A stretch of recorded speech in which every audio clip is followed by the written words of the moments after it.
Hola, ¿cómo están? Un gusto. Bueno, vamos a tratar de desentrañar juntos este módulo número 4 y último de esta capacitación sobre calidad y legislación del agua potable, en donde vamos a analizar las principales técnicas que hacen al análisis físico-químico y microbiológico del agua ya tratada, una vez que se libera eh, a la red domiciliaria, se establecen una serie de parámetros físico-químicos y bacteriológicos que de acuerdo, en este caso para la República Argentina, a través del Código Alimentario Argentino, es necesario investigar para saber si estamos dentro de esos límites mínimos y máximos que harán la aceptabilidad del agua que vamos a liberar para que sea potable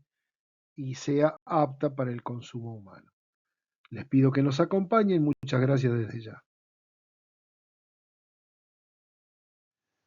Sustancias peligrosas que podemos encontrar en el agua potable. Más que en el agua potable, yo diría en el agua cruda que vamos a extraer, por ejemplo, de la parte subterránea como recién hablábamos. Metales pesados, emisiones y desechos industriales, metilmercurio, contaminación de metales pesados que se introducen por estos procesos fitosanitarios de cosechas, concentración de usos de fertilizantes, por ejemplo, que van a pasar a hojas de vegetales o carnes, lácteos, huevos, es decir, todas sustancias que son o tienen, digamos, capacidad de unirse a moléculas grasas. Y acá les dejo un cuadro con los principales, es decir, arsénico, que causa efectos crónicos porque hay acumulaciones con envenenamientos graves cuando ya la cantidad está arriba de los 100 miligramos. El cadmio puede estar presente a causa de contaminaciones industriales o deterioro de tuberías galvanizadas. El cromo en forma hexavalente, siendo cancerígeno. Los fluoruros en concentraciones altas también son tóxicos.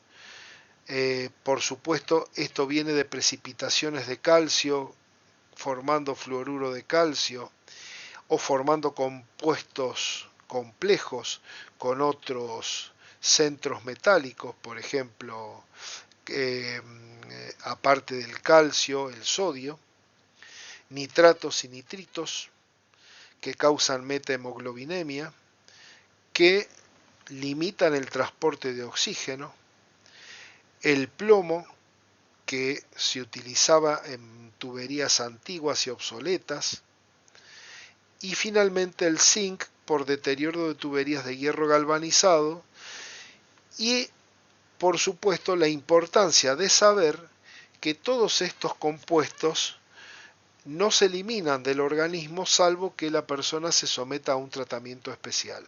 Es decir, estos metales pesados son acumulativos, tanto en los tejidos animales como en el ser humano. Y de ahí los problemas que se causan al sumarse ingestión tras ingestión dentro del organismo humano. Dentro del apartado de análisis físico-químicos que se realizan en el agua potable, el agua de red domiciliaria, encontramos primero la turbiedad o turbidez. Y la mejor forma de medir esa turbidez en una gran variedad de muestras es a través de un nefelómetro o turbidímetro, cuya imagen podemos ver aquí en la pantalla.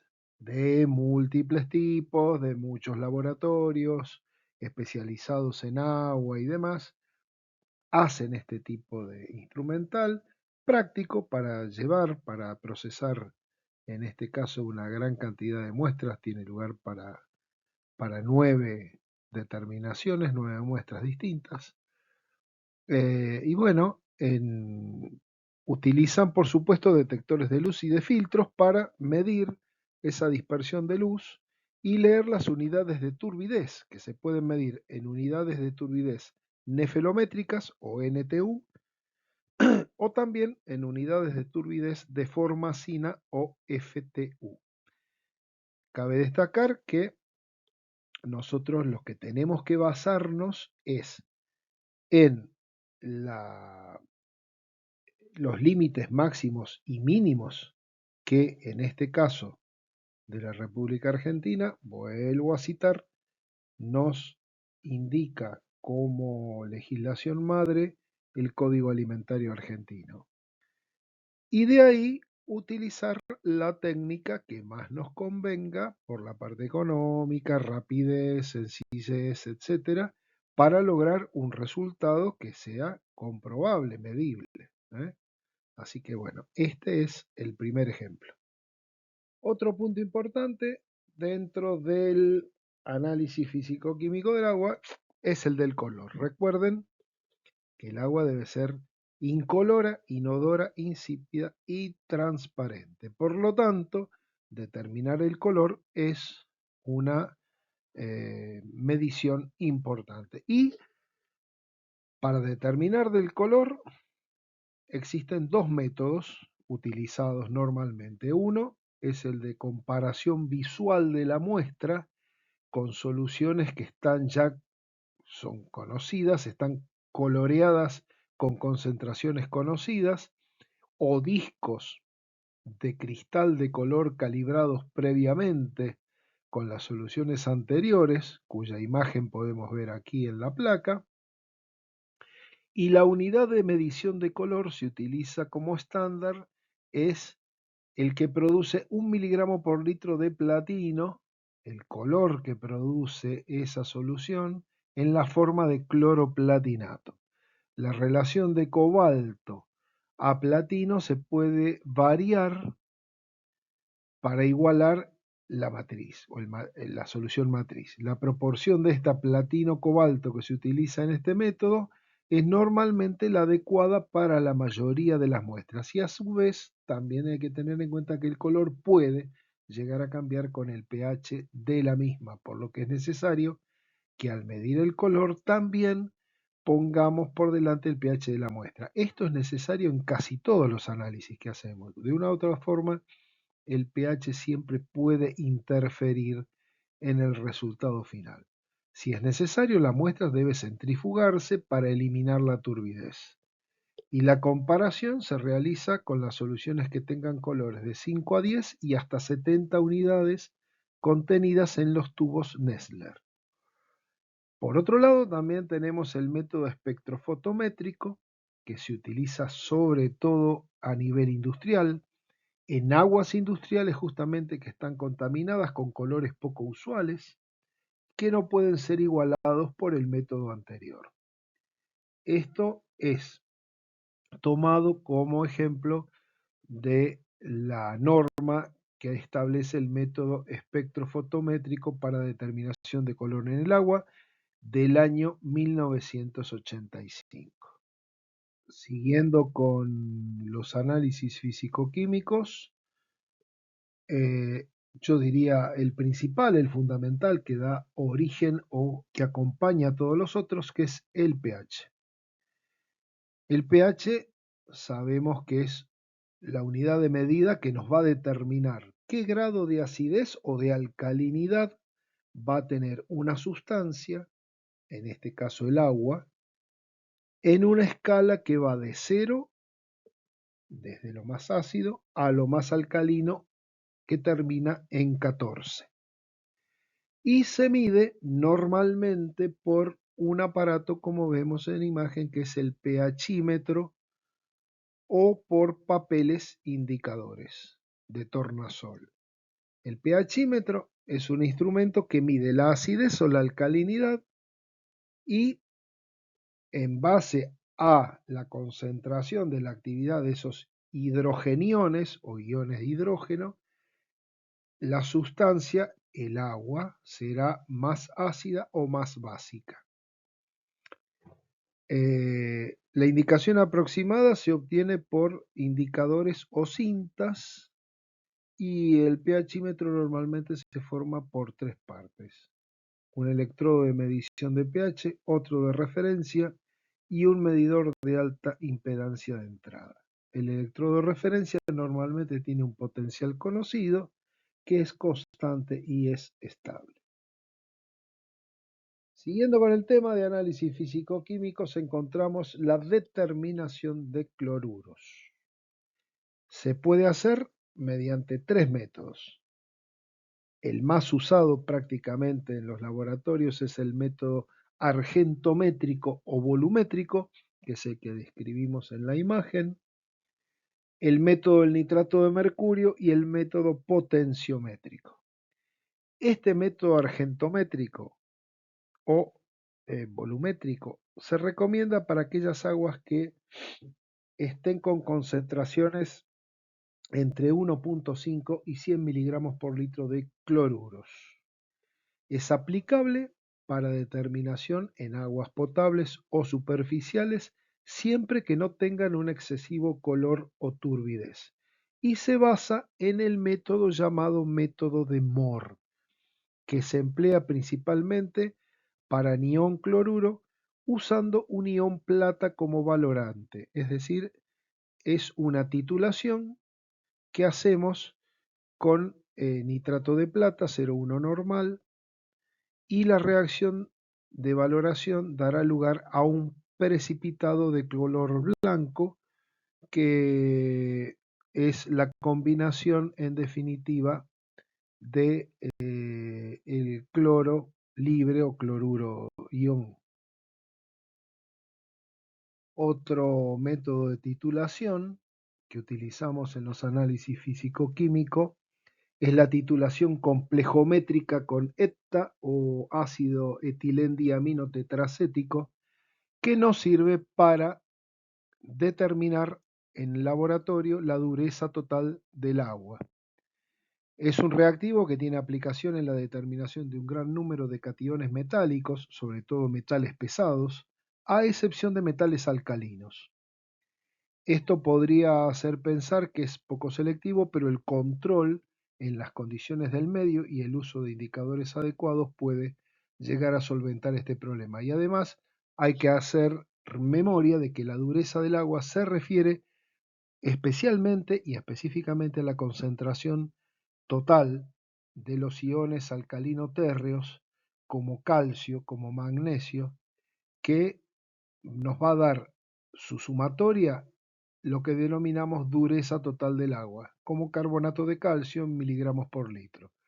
Esta, entonces, titulación la hacemos con una disolución estándar de ETA, una muestra a pH 10, utilizando amonios como tampón, como soluciones tampones, y el indicador va a virar de rojo a azul cuando llegue el punto de titulación positiva. Y ahí hacemos el cálculo respectivo en donde obtenemos la dureza total de esa muestra de agua. Por supuesto que además de este método existen estos métodos rápidos de screening en donde a través de un aparato similar a lo que mostrábamos anteriormente con el turbidímetro podemos en forma digital y rápida obtener la dureza total de esa muestra de agua. Y siguiendo con este tema de optar a veces por el gran volumen de muestras que tenemos que procesar, de métodos que sean igualmente falibles y rápidos, utilizamos justamente medidores digitales, en este caso para determinar fluoruros en agua. Utilizamos, como dijimos, los llamados fluorómetros de electrodo, cuyo ejemplo lo damos aquí en la imagen, portátil o de mesa, que poseen un electrodo de ion selectivo para fluoruros, un electrodo de media celda, que realizan mediciones de fluoruro en muestras provenientes de plantas de tratamiento de agua potable. Hay algunos que, como vemos a la izquierda, tienen funciones múltiples y se pueden personalizar con respecto a los requerimientos específicos que cada usuario le otorgue. De igual manera, tenemos situaciones similares de medición para nitratos, nitritos, por ejemplo, métodos de cromatografía iónica, que por supuesto es más sensible, más exacto, pero es más complicado de rehacer cuando hay un gran número de muestras en el laboratorio y muchos valores que determinar. Es, como dijimos, por un lado, esta técnica cromatográfica nos determina cationes por un lado y aniones por el otro en una muestra de agua potable. Uno de los aniones más habituales que podemos encontrar en el agua es el anión nitrato. Este último se determina en el conjunto de aniones que la cromatografía nos da. Ahora, dada su importancia y como potencial fuente de contaminación de agua de suministro, sobre todo en aguas subterráneas, por el hecho de la contaminación agrícola, por el uso de fertilizantes, plaguicidas y demás, es frecuente que se analice con una periodicidad mayor que el resto de los aniones. Y otros casos de determinación pueden ser, como vemos en la imagen, a través de electrodos digitales indicadores o a través de papel de filtro testigo, que nos dan, por supuesto, quizá un número no tan exacto como la cromatografía, pero mucho más rápido y más efectivo. Referente a la determinación del cloro libre residual, bueno, esto puede llegar a hacerse por distintas técnicas. La más conocida, quizá utilizada por todos, es la reacción de ortotolidina, en donde nos da un método colorimétrico, como está aquí en esta lista, en donde rápidamente nosotros podemos observar en qué nivel de cloro libre residual tenemos, ya sea en un depósito, en el agua de red y demás.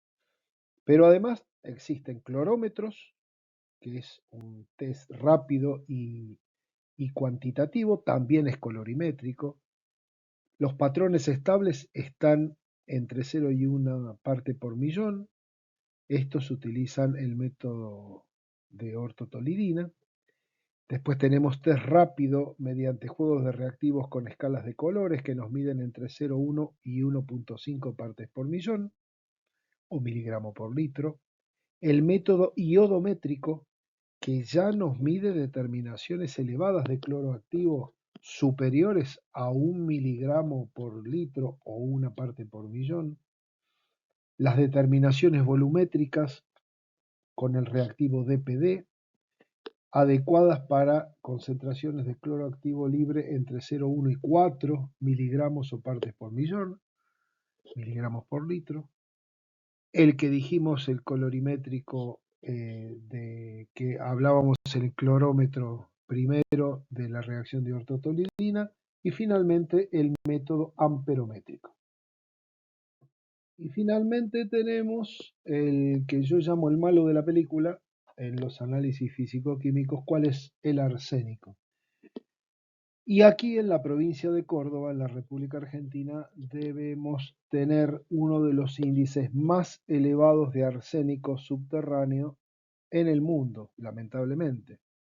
Esta imagen que yo les pongo aquí de los métodos de detección de arsénico, estas mismas fuentes dan, por supuesto es un trabajo bastante largo, pero interesante porque analizan en el mundo los principales lugares, las principales zonas donde tienen contaminación con arsénico, sobre todo napas freáticas, aguas subterráneas y demás, y en la provincia de Córdoba, vuelvo a repetir, aquí en Argentina, tenemos valores que, por ejemplo, para el resto del país están hasta 4.000 veces, perdón, más elevadas que la media de la República Argentina. Esto para que se den una idea lo importante que es saber qué cantidad de arsénico contienen las aguas.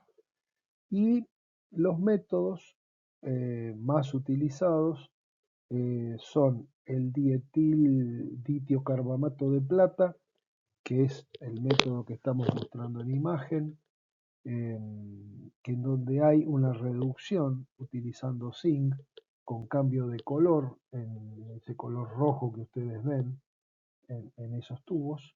Y obviamente esto va también luego a ser refrendado por un estudio espectrofotométrico y sobre todo es para aguas, ya sea potables, superficiales, subterráneas y hasta residuales.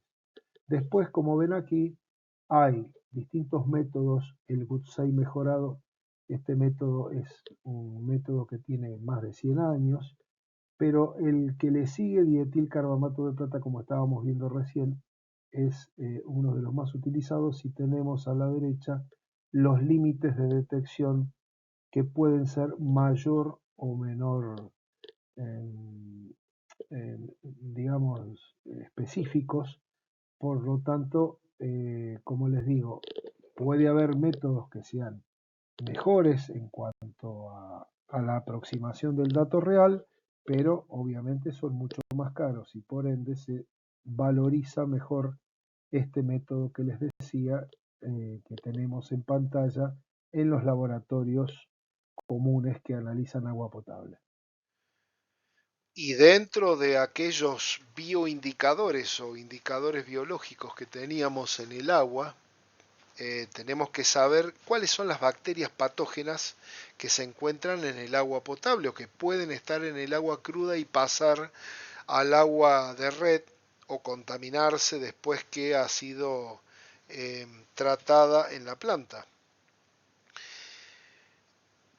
Es sabido que dentro del campo de la microbiología, el 80% de las bacterias se puede aislar del agua. Y como vimos, la mayoría son entéricas, es decir, provienen del tracto gastrointestinal, ya sea de animales, ya sea de seres humanos, se denominan bacterias fecales, cuya capacidad de sobrevivir y reproducirse es algo restringida en el agua, porque van a tener estrés fisiológico por ese medio acuoso y por lo tanto el darle nombre de bioindicador tiene alto grado de complejidad por este problema que estábamos viendo, es decir, no tienen suficiente alimento en el agua potable, porque si es un agua de un curso natural donde hay gran cantidad de materia orgánica, ahí sí vamos a tener una alta carga bacteriana, pero el agua puede estar contaminada por otras vías, el agua potable que llega al domicilio, o a lo mejor el tanque receptor que tenemos en nuestra casa está destapado, las aves beben del agua de nuestro tanque y defecan en su interior. Por lo tanto, hay una carga bacteriana fecal no muy importante, pero sí medible como para poder llegar a causar un problema gastroentérico a la persona que bebe de ese agua. Por ejemplo, entonces, estas gram negativas fundamentalmente apuntamos a pseudomonas, aeromonas, los vibrios, las enterobacterias, Acinetobacter, etc. Por eso es que las bacterias coliformes o enterobacterias son bioindicadores por excelencia. Como dijimos, son anaerobias facultativas, quiere decir que pueden vivir en bajas condiciones de oxígeno, en bajo tenor de oxígeno, no esporulan, producen gas, fermentan la lactosa y producen ácido como producto final. Rápidamente vemos en esta imagen dos figuras importantes. Una, la de la izquierda, nos remite a la célula tipo de una enterobacteria. Puede ser Escherichia coli, por ejemplo, donde nos muestra sus antígenos somáticos, sus toxinas, sus fimbrias o flagelos para la movilidad, las endotoxinas que produce y por qué las produce, sus plásmidos de virulencia. Esto es importante saberlo para poder nosotros tener noción de cómo combatimos estos microorganismos o por qué son tan tóxicos. Por ejemplo, en la figura de al lado tenemos los diferentes tipos de Escherichia coli, desde la enteropatógena, la A, la B, la enterohemorrágica, la C, la enterotoxigénica, la D, perdón, la enteroagregativa, que produce biofilm o biopelículas, la enteroinvasiva en la E, que va a producir una lisis con multiplicación dentro de la célula intestinal, con migraciones. Y por último, en la F tenemos la Escherichia coli de agregación difusa o de difusión difusa, valga la redundancia, es decir, por eso les decía yo la importancia de saber cómo está constituido el microorganismo, saber obviamente con su cultivo y su investigación de qué microorganismo se trata para hacer el tratamiento en consecuencia.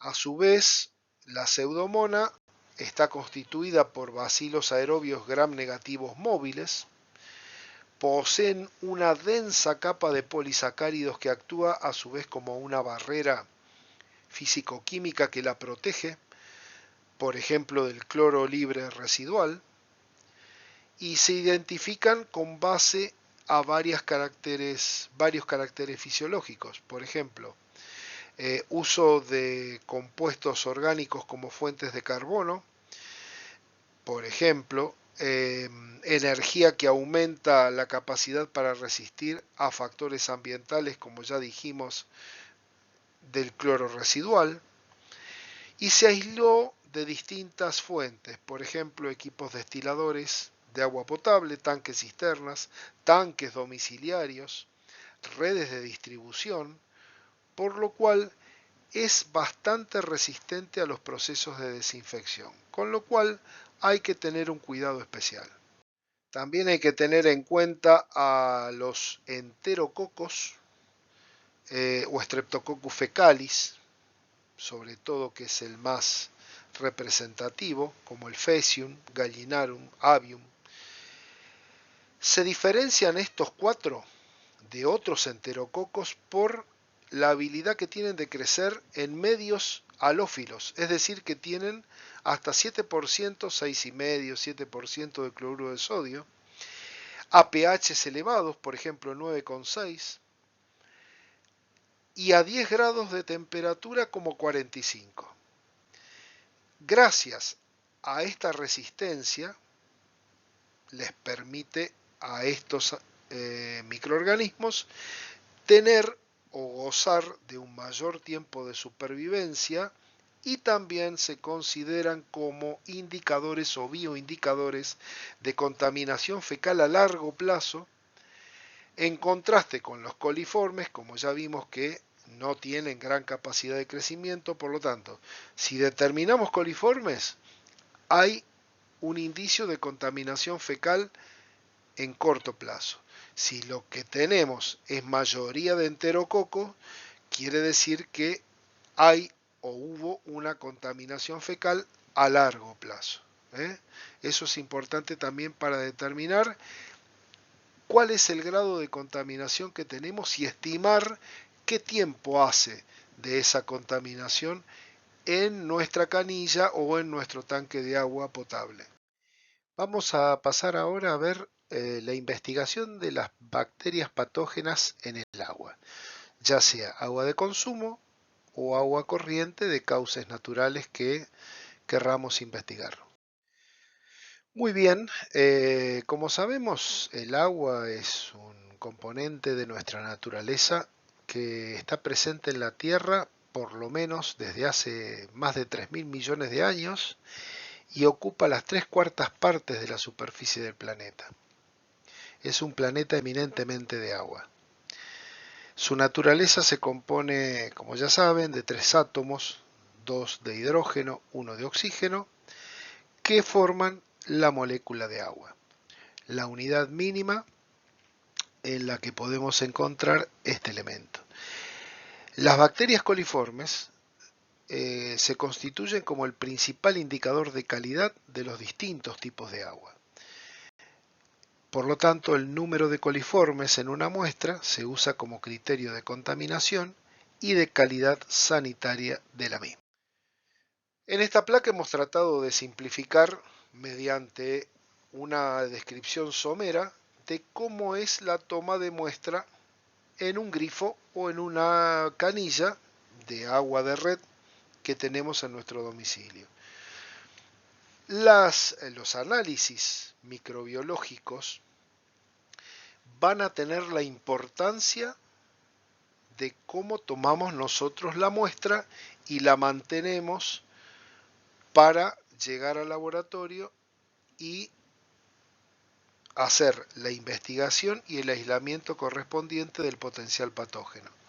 Si la muestra no ha sido bien tomada o las condiciones no han sido las que corresponden, ustedes van a tener falsos negativos o falsos positivos y no van a saber en definitiva con quién están enfrentándose o si tienen o no contaminación. Por eso es importante que primero sepamos tomar la muestra, como dice aquí, desde el comienzo, limpiando y desinfectando la boca del grifo o la canilla como corresponde, saber enjuagar el recipiente con el cual vamos a tomar la muestra y prepararlo convenientemente rotulado para ser enviado refrigerado al laboratorio, saber que no podemos mandarlo la semana que viene, sino a más tardar a las 24 horas, y saber que si no hacemos una correcta refrigeración, vamos a tener un problema de descomposición de esa muestra, sobre todo cuando vivimos en zonas con temperaturas tórridas. Por lo tanto, como les dije, hay que seguir de manera consciente, tranquila, pero sin saltearse ningún paso y sin querer hacerlo rápido porque ya la conozco, porque tengo confianza, porque ya sé hacerla. No. Tenemos que observar todo meticulosamente si queremos que los resultados del laboratorio sean válidos. La muestra que se remite al laboratorio debe consignar al menos los siguientes datos: procedencia de la muestra, lugar de extracción, fecha, hora, condiciones climáticas, nombre de la persona que obtiene la muestra y observaciones. Con todos los datos complementarios que ustedes quieran, en toda muestra y en todo rótulo de muestra, tengan en cuenta que lo que abunda no daña, porque si yo soy el que voy a procesar la muestra, con más razón. Pero si es alguien que no me conoce o no conoce el lugar de donde la muestra es extraída, mucho más importante, porque no se olviden que todos los resultados de laboratorio tienen su validez legal. Como miscelánea, tenemos que saber también que en algunos laboratorios esa muestra no va a ser quizá manejada para una marcha investigativa de rutina, sino que se pueden utilizar técnicas como por ejemplo en agua la filtración o método de filtración por membrana, que nos van a determinar la concentración de aerobios mesófilos totales, bacterias coliformes totales y fecales, etc. Es un método que se utiliza mucho, altamente reproducible. Se utiliza también por lo general para analizar grandes volúmenes de muestra, con los que obtenemos resultados en menor tiempo quizá que con el número más probable. Sin embargo, tiene sus limitaciones y no se puede aplicar a cualquier tipo de mezcla. Utiliza el medio endo para las colonias de bacterias coliformes y por supuesto incubamos a 37 grados y a 44,5 o 45 para la coli fecal. Este método, entre paréntesis, de filtración por membrana es un método que se utilizaba o que nosotros utilizábamos en Haití con Naciones Unidas para hacer análisis de agua. Interesa la determinación de coliformes fecales porque no se olviden de que están presentes en los intestinos y obviamente en la materia fecal del hombre y de animales de sangre caliente. La familia coliformes está dentro de otra más grande que son las enterobacterias. Y la mayoría crece a 37 grados, aunque las más patógenas son las termotolerantes, como algunas especies de Escherichia coli, géneros de Escherichia coli, que viven arriba de 44-45 grados. Viven, no, se pueden cultivar sobre esas temperaturas. Por lo tanto, nos va a proporcionar información importante sobre el tipo de contaminación presente y la fuente. Como método estándar se utiliza el número más probable, que ya vamos a ver, utiliza técnicas probabilísticas sobre cantidad de tubos de caldo usados para poder hacer desarrollo de microbacterias, en este caso coliformes.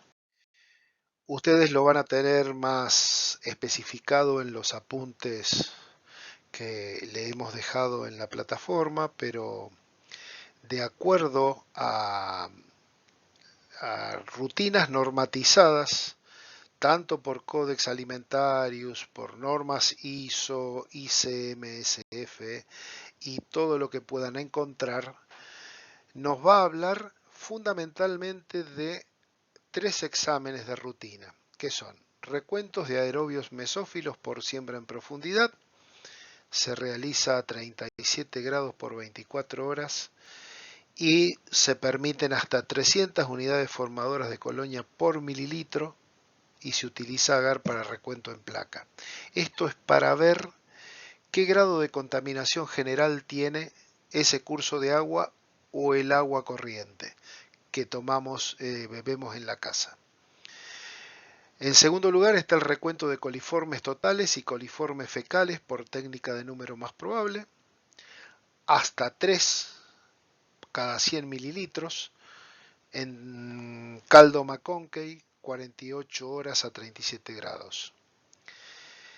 Escherichia coli, ausencia en 100 mililitros en caldo Bril a 44 grados, que es la termotolerante de la que hablábamos antes, por 48 horas. Si hay desarrollo, se repican agar M de Levin y se coteja por pruebas INVIC. Y el tercer paso es pseudomona, por siembra en superficie, en agar cetrimide, ausencia en 100 mililitros y el cultivo se hace a 37 grados por 48 horas. Ahora vamos a tomar cada técnica en particular. ¿Cómo hacemos el recuento de aerobios mesófilos o heterótrofos? Obtenemos la muestra de un grifo previamente flameado, lo llevamos a un frasco estéril aproximadamente a 10 mililitros con 0,1 gramo de peptona y realizamos diluciones seriadas de hasta 10 a la menos 3. Esto en el caso de no ser agua de red domiciliaria oficial, que teóricamente siempre están estériles, o sea, no presentan crecimiento bacteriano. Se procede a realizar la siembra en profundidad, como ya vimos, en agar para recuento en placa. Se incuba de 24 a 48 horas a 37 grados. Código Alimentario Argentino, haciéndose eco de la normativa internacional, especifica que hasta 300 unidades formadoras de colonia por mililitro para agua potable y de hasta 10 a la 5 para aguas minerales es apta para consumo humano. Con respecto al recuento de los coliformes totales, dijimos que utilizamos la técnica del número más probable, que es una combinación estadísticamente probada de tubos con caldo McConkey a simple y a doble concentración, versus cantidades igualmente ya estimadas del agua problema a analizar. De esto hay tablas que se obtienen con el resultado estimado de cuántos coliformes van a crecer por 100 mililitros de agua estudiada luego de 48 horas de incubación a 37 grados. La combinación mayormente utilizada es un tubo con 10 mililitros de caldo McConkey, concentración doble, más 10 mililitros de agua problema. Luego, 3 tubos de 10 mililitros de McConkey, concentración simple, con 1 mililitro de agua problema cada uno, y un tubo con 10 mililitros de concentración simple de McConkey, más 0,1 de agua a estudiar.